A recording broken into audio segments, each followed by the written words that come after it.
2 3 হ্যাঁ পার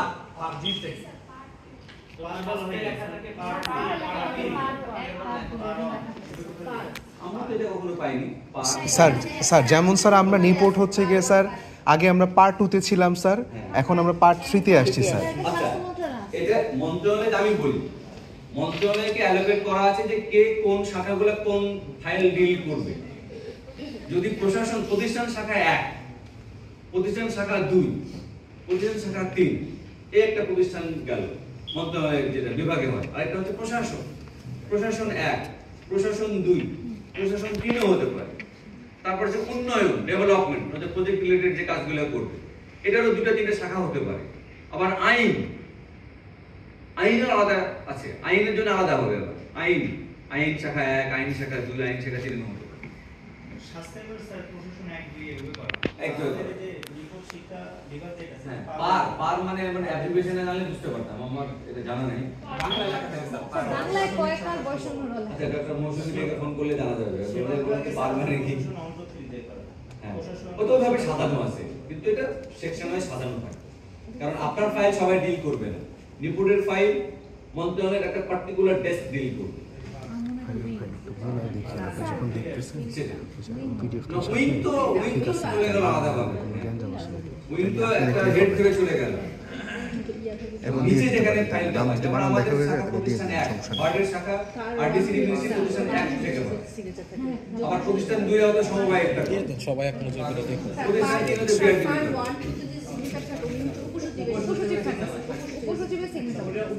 উপসচিব থাকে না, উপসচিব তো প্রজ্ঞাপন সাইন করবে, উপসচিব মেনলি প্রজ্ঞাপন সাইন করে। আমার একটু দিন ফরিদা পাতা কি সচিবও করতে পারে, এটা ডিপেন্ড করে যে কাকে দায়িত্ব দেওয়া আছে। একজন সিনিয়র সহকারী সচিবও করতে পারে, অফিসারে সাইন করতে পারে।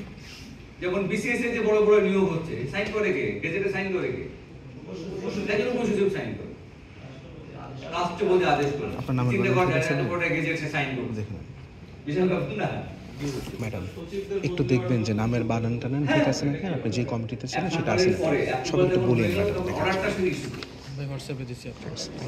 সে অর্ডারটা ইস্যু করবে, ও যে শাখা থেকে নিয়োগ পদোন্নতি যে শাখা আছে সেই শাখার সে হচ্ছে উপসচিব, সেটা করবে। হ্যাঁ ওই শাখার মাধ্যমে দিয়ে সেটা করে দেবে, কিন্তু অ্যাপ্রুভালটা হয়ে যাবে, অ্যাপ্রুভালের পরে সে আমি জানি না ম্যাডাম এইভাবে হবে।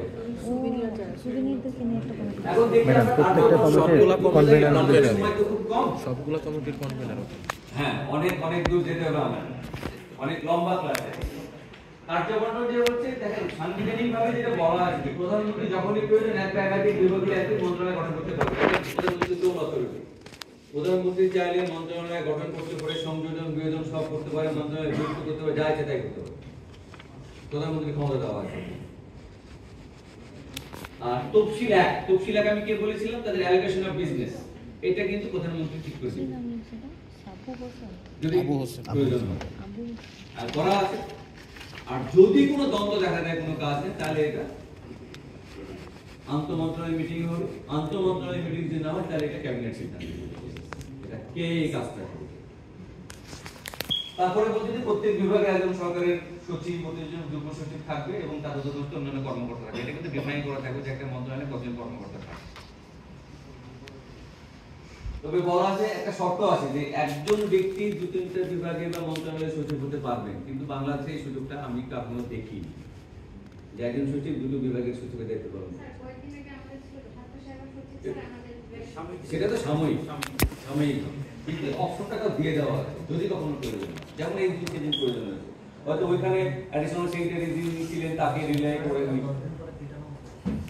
তোমাকে যোগ্য মনে করেন, ওনার দায়িত্ব দেন যে আমাদের সচিব ছিল না 2-2.5 মাস, আমাদের একজন অ্যাডিশনাল সেক্রেটারি দায়িত্ব দেওয়া আছে, যে কাউকে দায়িত্ব দেওয়া আছে মানে ওই লেভেলে।